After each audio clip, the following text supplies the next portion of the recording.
A special thank you to each of our subscribers who make this channel possible. Here's today's story. In a developing political landscape, Israeli Prime Minister Benjamin Netanyahu is facing mounting pressure from far-right ministers within his government following a significant push from Saudi Arabia for a credible pathway to Palestinian statehood. The United Nations Security Council is set to vote on a U.S.-drafted resolution aimed at establishing an International Stabilization Force, ISF, in Gaza, which now includes a tentative provision regarding the future formation of a Palestinian state.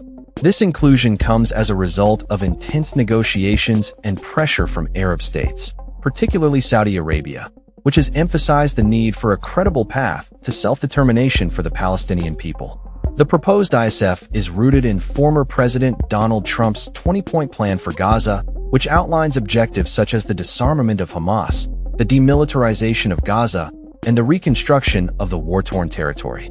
The plan envisions placing Gaza under the governance of a technocratic Palestinian administration that would ultimately report to a board of peace, chaired by the U.S. President. The draft resolution grants the ISF a 2-year mandate to secure border areas, protect civilians, and facilitate humanitarian aid, while also working towards the permanent decommissioning of weapons from non-state armed groups. Despite the support of Gulf states, France, and the UK for the U.S. draft, it faces competition from a rival motion proposed by Russia and China, raising the possibility of both proposals being vetoed by one or more of the 5 permanent members of the Security Council. The U.S. text has been carefully negotiated to include a reference to the potential formation of a Palestinian state, contingent on the successful implementation of reforms and the rebuilding of Gaza.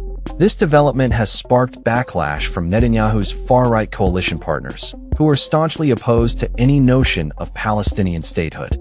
During a cabinet meeting, Netanyahu expressed his opposition to the idea of a Palestinian state, asserting that he did not require encouragement to voice his stance. However, he acknowledged the necessity of the clause in the resolution, citing a lack of willingness from countries to contribute troops to the multinational force in Gaza. Far-right ministers Itamar Ben-Gvir and Bezalel Smotrich have openly criticized Netanyahu, demanding he denounce the concept of a Palestinian state. Smotrich accused the prime minister of opting for silence and diplomatic disgrace, while Ben-Gvir threatened to withdraw his support from the coalition, potentially destabilizing Netanyahu's government ahead of the upcoming elections. The Israeli Defense Minister, Israel Katz, and Foreign Minister, Gideon Sa'ar, also issued statements denouncing the establishment of a Palestinian state, reinforcing the government's hardline stance. Netanyahu reiterated that Israel's opposition to a Palestinian state remains unchanged, arguing that its creation would reward Hamas and jeopardize Israel's security. This internal dissent comes at a time when international calls for progress toward Palestinian statehood have intensified, particularly during the ongoing conflict in Gaza.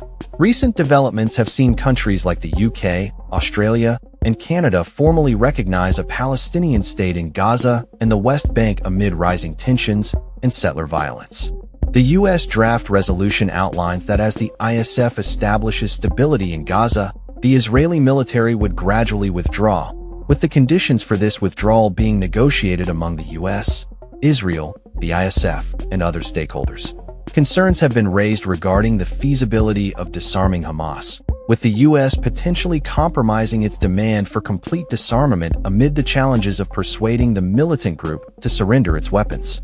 The UN Security Council's vote on the draft resolution is poised to be a pivotal moment in the ongoing conflict, with implications for both Israeli and Palestinian futures.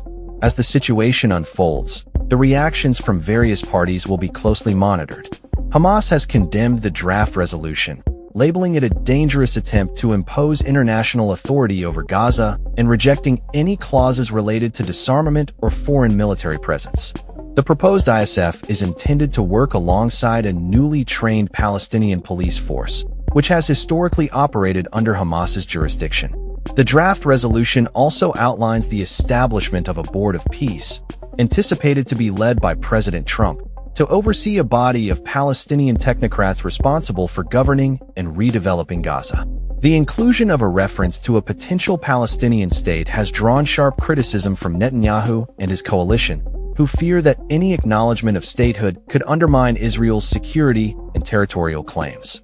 As the UN Security Council prepares for the vote, the geopolitical ramifications of this resolution could reshape the landscape of Israeli-Palestinian relations, with the potential for renewed conflict or a path towards long-sought peace.